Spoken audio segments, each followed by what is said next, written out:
नमस्कार व्यूअर्स, मैं हूं अमीश देवकन और आप देख रहे हैं टक्कर सीएनबीसी आवाज पर। टक्कर में आज टक्कर के सोमवार एडिशन में बात ईरान की करेंगे। ईरान में इन दिनों हिजाब के खिलाफ महिलाएं सड़क पर हैं और ये सब तब शुरू हुआ है जब 22 साल की महसा अमीनी को हिजाब ना पहनने पर ईरान पुलिस ने इतना मारा कि उसकी जान चली गई।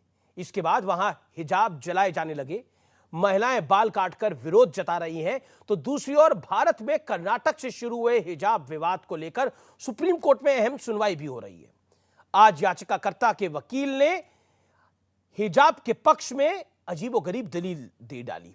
वकील दुष्यंत दवे ने कहा कि जहां एक और इराक और सीरिया में आए दिन आत्मघाती हमले हो रहे हैं, वहीं भारत में सिर्फ एक हमला हुआ है। इससे साबित होता है कि अल्पसंख्यकों का भारत में अटूट भरोसा है। लेकिन बड़ा सवाल यह है कि हिजाब को लेकर जिस तरह ईरान में लोग सड़कों पर विरोध कर रहे हैं, क्या भारत के लोग या भारत की वो गैंग सीखेगा जो इस मुद्दे को वुमेन एम्पावरमेंट से जोड़ रहा था। आज इसी मुद्दे पर होगी सीएनबीसी आवाज में मंडे एडिशन में जोरदार टक्कर, ईरान में हिजाब क्रांति।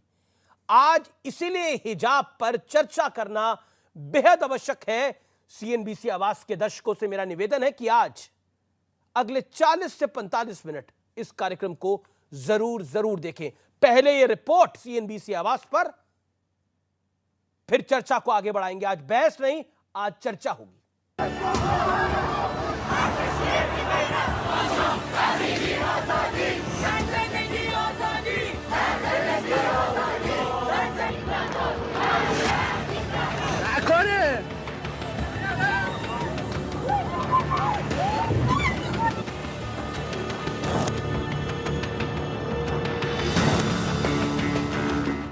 इस्लामिक देश ईरान में हिजाब के खिलाफ जबरदस्त विरोध प्रदर्शन हो रहे हैं। हिजाब जलाए जा रहे हैं। राजधानी तेहरान में आजादी के नारे लग रहे हैं। महिलाएं अपने बाल काटकर विरोध जता रही हैं। दरअसल हिजाब न पहनने के आरोप में 22 साल की मसहा अमीनी को पुलिस ने गिरफ्तार किया था। पुलिस कस्टडी में मसहा अमीनी को बुरी तरह पीटा गया। मसहा की अस्पताल में मौत हो गई, जिसके बाद प्रदर्शन शुरू हुए।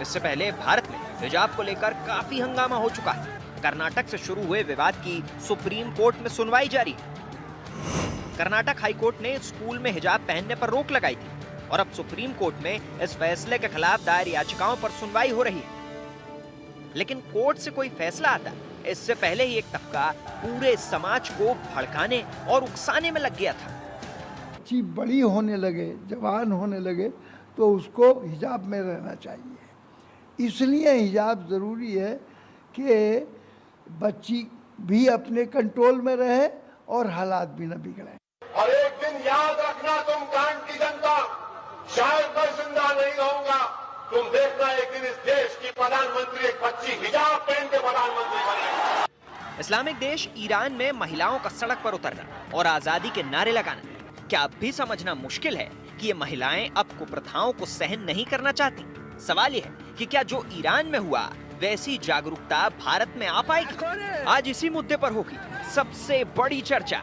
और अब वक्त है प्रसिद्ध विश्लेषण का, हिजाब के खिलाफ क्रांति का भारतीय विश्लेषण, यानी देसी विश्लेषण आज जरूर देखिए। ईरान इस्लामिक देश में हिजाब के खिलाफ प्रदर्शन।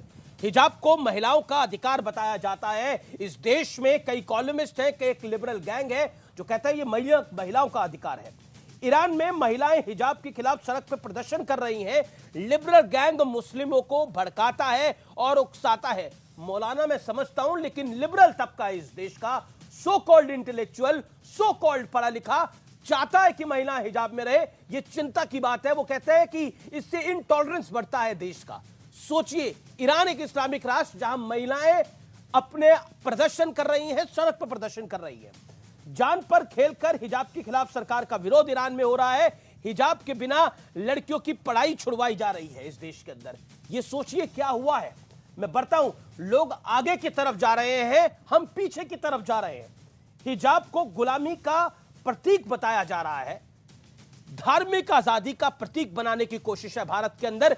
डिफरेंस देखिए, हम लगातार इस बात को कहते थे, आज ईरान में हो रहा है और भारत में क्या होता था, आप खुद सोच सकते हैं। इसके अपने तरीके के मायने हैं। मैं बढ़ता हूं आगे, सुप्रीम कोर्ट में आज क्या हुआ, उसके बाद मैं बड़े सवाल पे आऊंगा। एससी के में सुनवाई के दौरान आत्मघाती हमलों का जिक्र हुआ। याचिकाकर्ता के वकील ने, दुष्यंत दवे ने खाड़ी देशों का जिक्र किया। इराक, सीरिया में अब तक 10,000 से ज्यादा आतंकी हमले, आत्मघाती हमले हो चुके हैं। भारत में एक भी आत्मघाती हमला नहीं हुआ, यानी अल्पसंख्यकों को देश पर भरोसा। इसका मतलब क्या था? हिजाब की सुनवाई के दौरान सीरिया का, इराक का मतलब क्या था, आत्मघाती हमलों का मतलब क्या था? क्या ये एक तरह से एक सवाल खड़ा करा गया? बड़ा सवाल यह है कि ईरान में हिजाब के खिलाफ क्रांति से दुनिया को क्या इस पूरे विषय पर प्रेरणा मिलेगी, यह बड़ी बात है। मेरे साथ आज कई स्कॉलर्स जुड़ रहे हैं और ऐसा कम मौका आता है कि इतने सारे स्कॉलर्स एक साथ जुड़े, तो आज का कार्यक्रम वाकई ऐतिहासिक है और महत्वपूर्ण भी है। मेरे साथ जाने माने मुस्लिम स्कॉलर हैं और लेखक हैं, मेरे साथ तारिक फतेह इस चर्चा के अंदर जुड़ रहे हैं, उनका अभिनंदन है। मेरे साथ रिजवान अहमद है, उनका अभिनंदन है, मुस्लिम स्कॉलर है, पेशे से वकील हैं। मेरे साथ साइदा फलक है, नेता MIM की, उनका अभिनंदन है। मेरे साथ सुबूही खान है, संयोजक राष्ट्रीय जागरण मंच की, पेशे से सुप्रीम कोर्ट की वकील हैं, उनका अभिनंदन है। मेरे साथ मौलाना साजिद रशीदी हैं, उनका अभिनंदन है, ऑल इंडिया इमाम एसोसिएशन के प्रेसिडेंट हैं। मेरे साथ मुफ्ती मंजूर जियाई हैं, उनका अभिनंदन है, जाने माने मुस्लिम स्कॉलर हैं। मेरा निवेदन है, एक एक करके सबके अपनी बातें रखें और उसके बाद इस चर्चा को आगे बढ़ाते हैं।